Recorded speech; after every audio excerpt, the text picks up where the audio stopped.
Aloha, y'all. Just thought I'd pop in here and make a little video. Dan wants to be here too.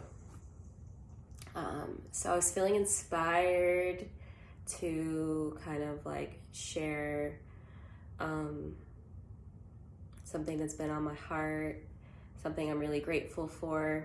And this kind of like spark came through when my brother asked me last night, what are you grateful for? And the first thing that came to my mind in that moment was fire. And he thought that was an interesting thing to be grateful for. And so he asked me why. And I told him, I was at this whole year that I've been doing my holistic survival school, we have been diving into primitive skills, and one of the biggest indigenous primitive survival skills you could ever learn or cultivate is fire tending, because so much of your needs are surrounded in that. You can use fire to cook, you can use fire to stay warm, you can use fire to transform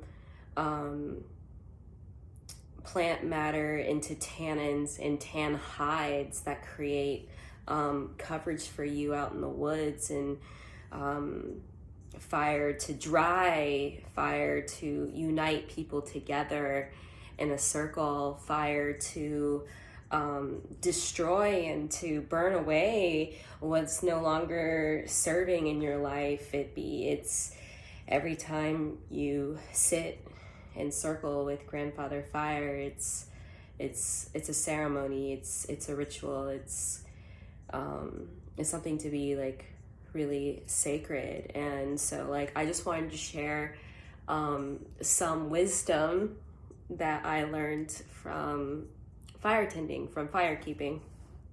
So might be like obvious things, but I feel like even though there's simplicity in the obvious, it's super profound in the simplicity of it. So yeah, and the flame, the fire is such like a precious resource. I often ponder how I can be a student to the fire, to the flames. And one of the biggest challenges that we have as students of the fire is so tender.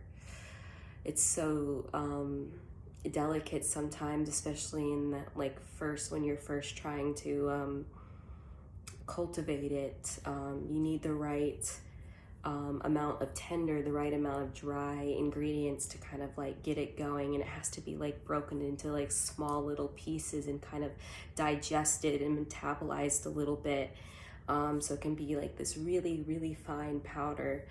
And it requires so much patience to sit here and take and to find little tiny broken down materials to utilize for this sort of like tender aspect of the fire, like when it's really small and it's just like a tiny little ember, and to get that ember to turn into a flame is like that initiation is sometimes the hardest part, but it requires space and like room to breathe. And so that's where the winds come in, and where you like blow into the ember and you blow into those flames and get it really ignited and really sparked. So giving this oxygen, this life force energy to breathe into the smoke, to breathe into the fire, it just combusts. And meanwhile, while the tender and the fire and the flames are going on, it's almost you have to create the perfect container of a fire, enough dry wood and have like this circle of structure and like earth and like rock around to kind of like hold this container of fire, and it comes in and you put it into your little, you guys have all seen those little campfire teepees. So you put in your little campfire teepee, and that is like the container for it to like really come in and emerge as like a really beautiful bonfire. But one thing that I've noticed is like if there's so much smoke happening and the fire really isn't lit properly, it means there's like some incomplete combustion in the spark. And so it needs, in what that fire probably needed was more tenderness and more smaller wood and earth things to help it burn some of the larger wood. Yeah. And so it's just like there's so much refinements and so much little adjustments that come with like starting fire. I mean, it's this delicate dance to like welcome grandfather in and get the flame just burning bright, and like certain shapes and structures and configurations support the fire's ability to thrive.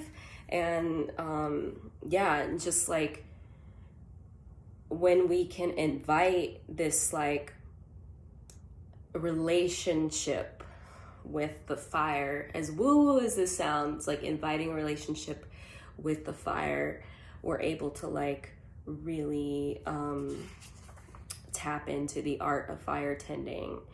And yeah,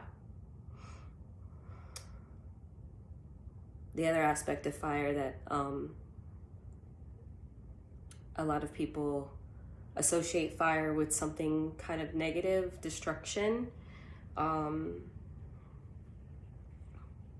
so it holds, even though it holds this like pillar of like warmth and comfort, and it is also a symbol of transformation, of something that of rebirth, because when we have these wildfires that come and eradicate forests and lands, like what we're having in California, this massive destruction causes so much grief and so much sorrow and so much pain. And this is so necessary, this sorrow and the grief and the pain and the death and the dying.